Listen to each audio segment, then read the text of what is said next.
બાદ police station પાસેના વિસ્તારોમાં પાણી ભરાયા છે। બોટાદ જિલ્લામાં પણ વરસાદી માહોલ જામ્યો છે। લાંબા વિરામ બાદ રાણપુર અને સાળંગપુરમાં ધોધમાર વરસાદ થયો છે। ભારે વરસાદ પડવાને કારણે શહેરના મુખ્ય રસ્તાઓમાં પાણી ભરાયા છે, તેમજ નીચાણવાળા વિસ્તારમાં પણ પાણી ભરાતા વાહન ચાલકોને મુશ્કેલીનો સામનો કરવાનો વારો આવ્યો છે। વરસાદને લઈને સ્થાનિક લોકોએ પણ ગરમીથી રાહત મેળવી, તો બીજી તરફ ખેડૂતોમાં પણ ખુશી જોવા મળી હતી।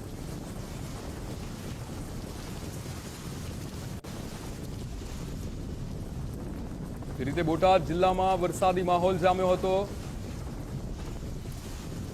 આપણી સાથે સંવાદદાતા ગજેન્દ્ર ખાચર જોડાઈ ગયા છે। ગજેન્દ્ર, જે રીતે સાળંગપુર ગામે વરસાદ થતા પાણી ભરાયા છે, શું વિગતો?